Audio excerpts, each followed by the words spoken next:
Vijayanagara channel ವೀಕ್ಷಕರಿಗೆ ನಮಸ್ಕಾರ. ವಿಜಯನಗರ ವಾರ್ತೆಗಳಿಗೆ ಸ್ವಾಗತ. ಮುಖ್ಯಾಂಶಗಳು.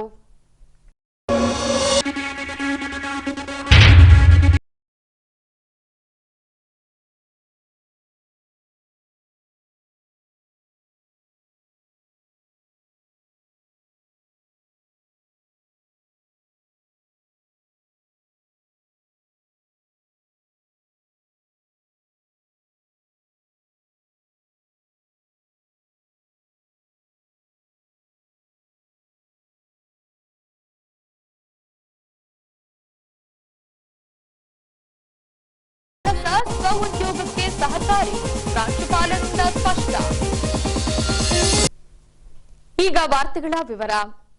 ದಿನಾಂಕ 9 ರಿಂದ 16ರವರೆಗೆ ಹಂಪಿಯ ಪರಿಸರದಲ್ಲಿ 125 ದೇಶದ ಪ್ರತಿನಿಧಿಗಳನ್ನೊಳಗೊಂಡ G20 ಮೂರನೇ ಶೆರ್ಪಾ ಸಭೆಯನ್ನ ಏರ್ಪಡಿಸಲಾಗಿತ್ತು. ದಿನಾಂಕ 15ರಂದು ಸಭೆ ಮುಕ್ತಾಯಗೊಂಡಿದ್ದು 4ನೇ ಸಭೆಯನ್ನ ದೆಹಲಿಯಲ್ಲಿ ನಡೆಸಿ ಹಲವು ಮಹತ್ವಪೂರ್ಣ ಒಪ್ಪಂದಗಳಿಗೆ ಸಹಿ ಹಾಕಲಾಗುತ್ತದೆ. ಹೌದು, ಹಂಪಿಯ ಪರಿಸರದಲ್ಲಿ ದಿನಾಂಕ 9 ರಿಂದ G20 ಶೃಂಗಸಭೆಯ ಮೂರನೇ ಶೆರ್ಪಾ ಸಭೆಯನ್ನ ಹಮ್ಮಿಕೊಳ್ಳಲಾಗಿತ್ತು. ಹೀಗೆ ಮೂರನೇ ಶೆರ್ಪಾ ಸಭೆಯಲ್ಲಿ ಚರ್ಚೆಯಾದ ವಿಷಯಗಳ ಕುರಿತು G20 ಶೃಂಗಸಭೆಯ ಭಾರತೀಯ ನಿಯೋಗದ ಮುಖ್ಯಸ್ಥ ಅಮಿತಾಬ್ ಕಾಂತ್ ರವರು ಸುದ್ದಿಗಾರರೊಂದಿಗೆ ಮಾತನಾಡಿ, ನಿರೀಕ್ಷೆಗೂ ಮೀರಿ ಸಭೆ ಯಶಸ್ವಿಗೊಂಡಿದೆ. 45 ಪ್ರಮುಖ ಕಾರ್ಯಸೂಚಿಗಳ ಬಗ್ಗೆ ಚರ್ಚೆ ಮಾಡಿ ಕರಡು ರಚನೆ ಮಾಡಲಾಗಿದೆ. ದೆಹಲಿಯಲ್ಲಿ ಸೆಪ್ಟೆಂಬರ್ 9 ಮತ್ತು 10ರಂದು ನಡೆಯಲಿರುವ 4ನೇ ಹಾಗೂ ಅಂತಿಮ ಸಭೆಯಲ್ಲಿ ಕರಡು ಒಪ್ಪಂದ ನಡೆಯಲಿದೆ ಎಂದಿದ್ದಾರೆ. The first Sherpa meeting was held in Udaipur. The second Sherpa meeting was held in Kumaragam. The third Sherpa meeting is being held at Hampi. And the fourth final meeting will be held in Delhi before the Leaders Summit to finalize the Leaders Declaration.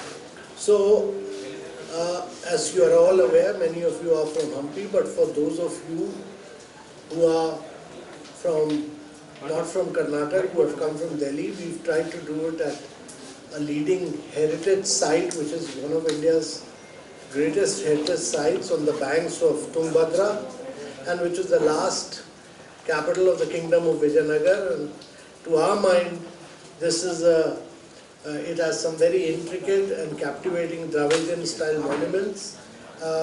It is a very unique archaeological World Heritage Site. So this meeting will be held over 3 days.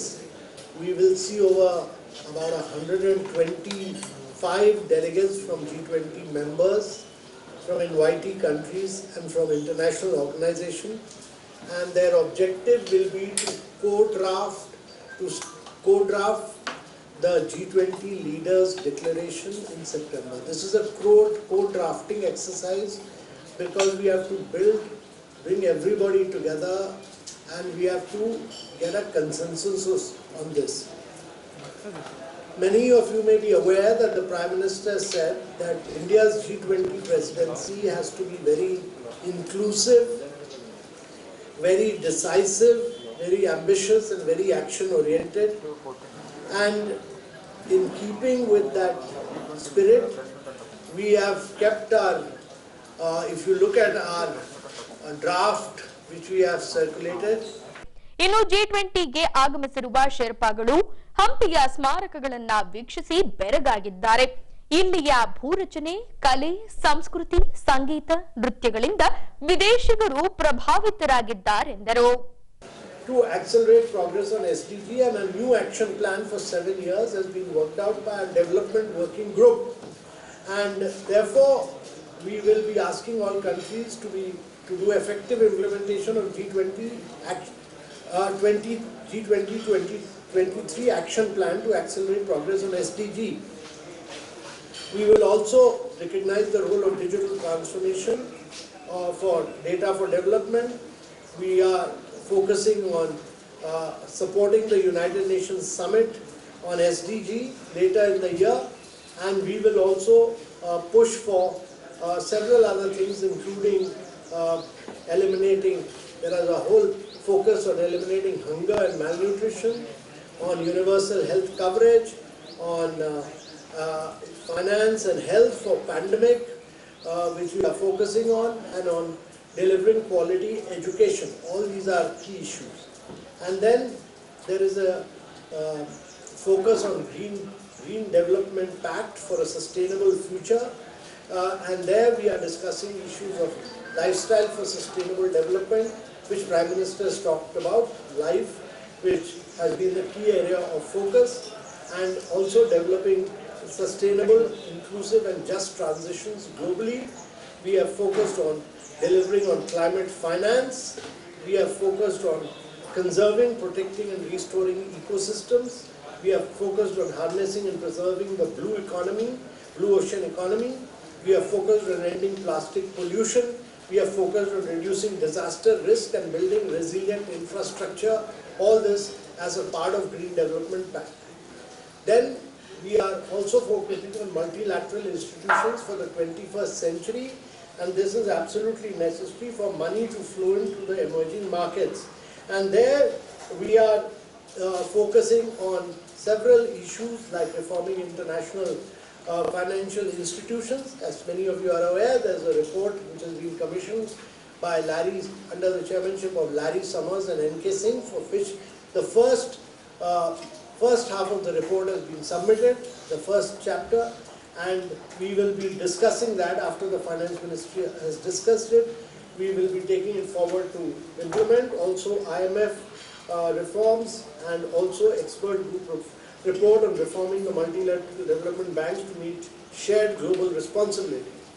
We will be also discussing the G20 independent review of MDB's capital adequacy framework, and we will be discussing issues relating to resolving global debt vulnerability, which will come from the finance track. All these are under the multilateral institutions for 21st century. Then our next priority of India, as has been spelled out by the Prime Minister, is technological transformation and digital public infrastructure. We've talked about this decade being a decade and how technology can be used to transform the lives of citizens. So we will discuss several things here. One is digital public infrastructure, how it can be taken to other parts of the world, and how the lives of citizens can be transformed through the use of digital public infrastructure. Ballari ಜಿಲ್ಲಾ ಸಹಕಾರ ಕೇಂದ್ರ ಬ್ಯಾಂಕಿನ ಅಧ್ಯಕ್ಷರಾಗಿದ್ದ ಮಾಜಿ ಸಚಿವ ಆನಂದ್ ಸಿಂಗ್ ರವರು July 1ರಿಂದ ಜಾರಿಯಾಗುವಂತೆ ಅಧ್ಯಕ್ಷ ಸ್ಥಾನಕ್ಕೆ ರಾಜೀನಾಮೆ ಸಲ್ಲಿಸಿದ್ದಾರೆ. ಇನ್ನು ಅಕ್ಟೋಬರ್ 15ರಂದು ನೂತನ ಅಧ್ಯಕ್ಷರ ಸ್ಥಾನಕ್ಕೆ ಚುನಾವಣೆ ನಡೆಯಲಿದೆ. ಹೌದು, ಬಿಡಿಸಿಸಿ ಬ್ಯಾಂಕಿನ ಅಧ್ಯಕ್ಷರಾಗಿ ಕಾರ್ಯನಿರ್ವಹಿಸುತ್ತಿದ್ದ ಮಾಜಿ ಸಚಿವ ಆನಂದ್ ಸಿಂಗ್ ರವರು ಜುಲೈ 1ರಿಂದ ಜಾರಿಯಾಗುವಂತೆ ಬ್ಯಾಂಕಿನ ಮುಖ್ಯ ಕಾರ್ಯನಿರ್ವಹಣಾ ಅಧಿಕಾರಿಗೆ ಅಧ್ಯಕ್ಷರ ಸ್ಥಾನಕ್ಕೆ ರಾಜೀನಾಮೆ ಪತ್ರವನ್ನ ರವಾನಿಸಿದ್ದಾರೆ. ಇನ್ನು ವೈಯಕ್ತಿಕ ಕಾರಣದಿಂದಾಗಿ ಅಧ್ಯಕ್ಷರ ಸ್ಥಾನಕ್ಕೆ ರಾಜೀನಾಮೆ ನೀಡಿದ್ದೇನೆಂದು ಪತ್ರದಲ್ಲಿ ನಮೂದಿಸಲಾಗಿದೆ ಎಂದು ಅಧಿಕಾರಿಗಳು ತಿಳಿಸಿದ್ದಾರೆಂದು ಪತ್ರಿಕೆಗಳಿಂದ ತಿಳಿದು ಬಂದಿದೆ. ಇನ್ನು ಆನಂದ್ ಸಿಂಗ್ ರವರು ಬ್ಯಾಂಕಿನ ಅಧ್ಯಕ್ಷರಾಗಿದ್ದ ಅವಧಿಯಲ್ಲಿ ಅಂದ್ರೆ 2022ರ ಡಿಸೆಂಬರ್ ತಿಂಗಳಲ್ಲಿ ಬಿಡಿಸಿಸಿ ಬ್ಯಾಂಕಿನ 100 ವರ್ಷದ ಸಂಭ್ರಮ ಅಂದ್ರೆ ಶತಮಾನೋತ್ಸವ ಸಮಾರಂಭವನ್ನ ಡೊಳ್ಳು ನುಡಿಸುವ ಮೂಲಕ ಚಾಲನೆ ನೀಡಿದ್ದರು.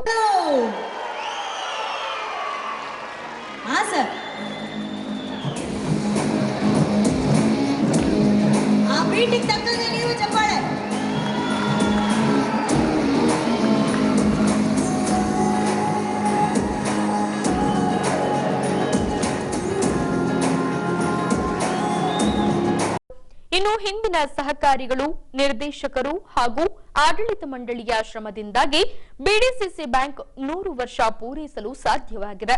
ಹಾಗಾಗಿ ಈ ಹಿಂದೆ ಹಿರಿಯರು ಹಾಕಿಕೊಟ್ಟ ಮಾರ್ಗವನ್ನ ಅನುಸರಿಸಿ ಸಹಕಾರ ಕ್ಷೇತ್ರವನ್ನ ಇನ್ನಷ್ಟು ಗಟ್ಟಿಗೊಳಿಸಬೇಕೆಂದು ಹೇಳಿದ್ದನ್ನ ನಾವಿಲ್ಲಿ ಗಮನಿಸಬಹುದು.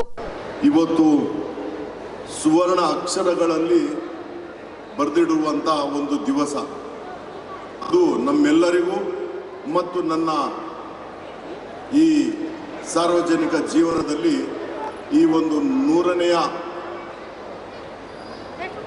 ಶತಮಾನೋತ್ಸವದ ಕಾರ್ಯಕ್ರಮ ನನ್ನ ಅಧ್ಯಕ್ಷತೆಯಲ್ಲಿ ಆಗ್ತಾ ಇರತಕ್ಕಂಥದ್ದು ನನಗೆ ಬಹಳ ಸಂತೋಷ ತಂದಿದೆ. ಸಹಕಾರ ಕ್ಷೇತ್ರದಲ್ಲಿ ಮೊದಲನೇದಾಗಿ ಈ ಸಹಕಾರಿಗಳು ಸಹಕಾರ ಕ್ಷೇತ್ರವನ್ನು ಶ್ರೀ ಸಿದ್ದನಗೌಡ ರಾಮನಗೌಡ ಪಾಟೀಲ್ ಅವರು ಭಾರತ ಸರ್ಕಾರದ ಆಂದೋಲನದ ಪಿತಾಮಹ ಅಂಥೇಳಿ ನಾವು ಅವರನ್ನು ನೆನಪು ಮಾಡ್ಕೊಳ್ತೀವಿ. ಅವರ ಹಾದಿಯಲ್ಲಿ ಇವತ್ತು ನಮ್ಮ ಅವಳಿ ಜಿಲ್ಲೆಯ ವಿಜಯನಗರ ಮತ್ತು ಬಳ್ಳಾರಿ ಜಿಲ್ಲೆಯಲ್ಲಿ, ಅಂದಿನ ಬಳ್ಳಾರಿ ಜಿಲ್ಲೆಯಲ್ಲಿ ಅಸುಂಡಿ ಭೀಮರಾವ್ ಅವರು ಈ BDCC ಬ್ಯಾಂಕನ್ನು ಸ್ಥಾಪನೆ ಮಾಡಿರ್ತಕ್ಕಂಥದ್ದನ್ನು ನಾವು ಇತಿಹಾಸ ಮತ್ತು ಇವತ್ತು ಅದನ್ನು ಶತಮಾನೋತ್ಸವ ನಾವು ಆಚರಣೆ ಮಾಡ್ತಾ ಇದ್ದೀವಿ. ಇವತ್ತು ಅನೇಕ ಅಧ್ಯಕ್ಷರು ಇಲ್ಲಿ ಕೂತಿರ್ತಕ್ಕಂಥವರು ತಮ್ಮ ಆಡಳಿತ ಅವಧಿಯಲ್ಲಿ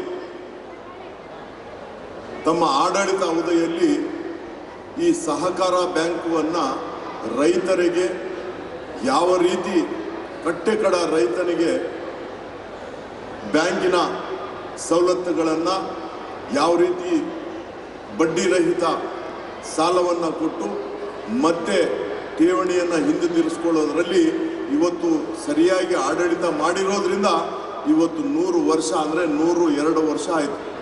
ಹಾಗಾಗಿ ಭಾಳ ಖುಷಿ ಆಗ್ತಾ ಇದೆ. ಯಾಕಂದರೆ 100 ವರ್ಷ ಯಾವುದಾದ್ರೂ ಒಂದು ಕ್ಷೇತ್ರದಲ್ಲಿ ಒಂದು ಸಂಸ್ಥೆ ನಡಿಬೇಕಂದಾಗ ಅಷ್ಟು ಸುಲಭವಾದಂಥ ಮಾತಲ್ಲ.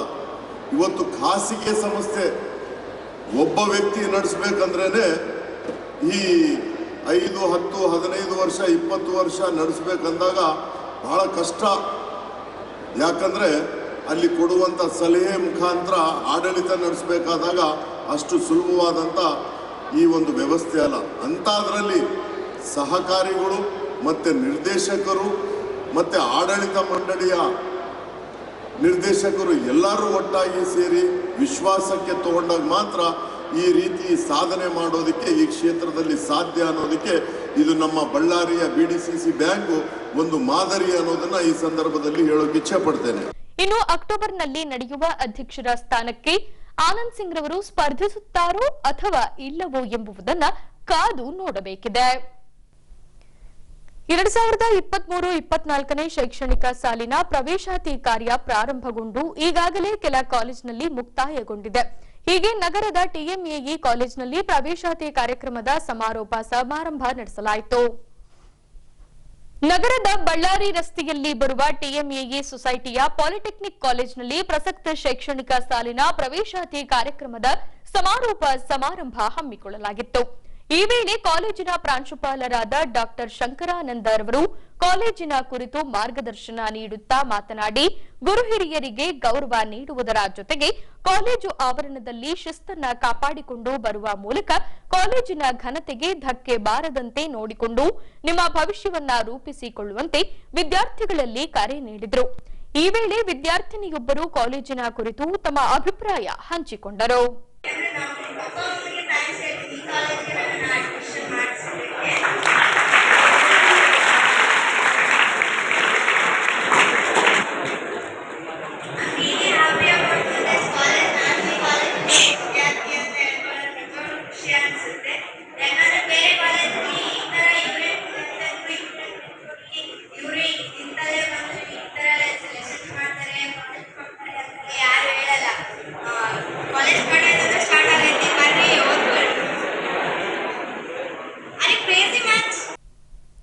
ಈಗ ಪೊಲೀಸ್ ಪ್ರಕಟಣೆ.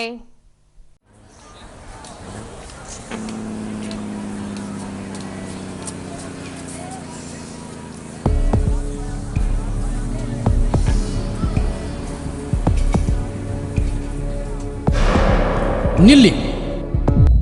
ಅಪರಿಚಿತ ವಸ್ತುಗಳನ್ನು ಮುಟ್ಟಬೇಡಿ. ಇಂತಹ ವಸ್ತುಗಳಿಂದ ಸುರಕ್ಷಿತ ಅಂತರದಲ್ಲಿರಿ.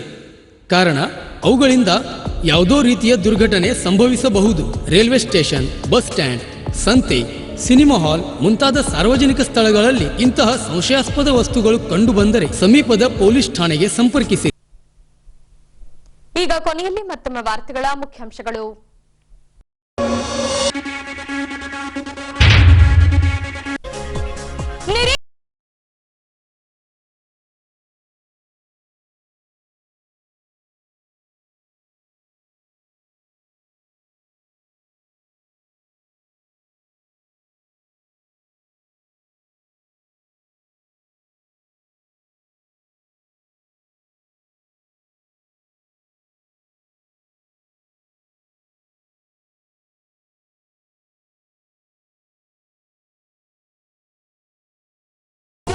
ಸಹಕಾರಿ, ಪ್ರಾಂಶುಪಾಲರಿಂದ ಸ್ಪಷ್ಟ. ಇಲ್ಲಿಗೆ ವಾರ್ತಾ ಪ್ರಸಾರ ಮುಕ್ತಾಯವಾಯಿತು. ದೈನಂದಿನ ಆಗುಹೋಗುಗಳ ಮಾಹಿತಿಗಾಗಿ ವೀಕ್ಷಿಸಿ ವಿಜಯನಗರ ಸುದ್ದಿವಾಹಿನಿ. ನಾನು ತೇಜಸ್ವಿನಿ ಪಿ ಪಾಟೀಲ್. ನಮಸ್ಕಾರ.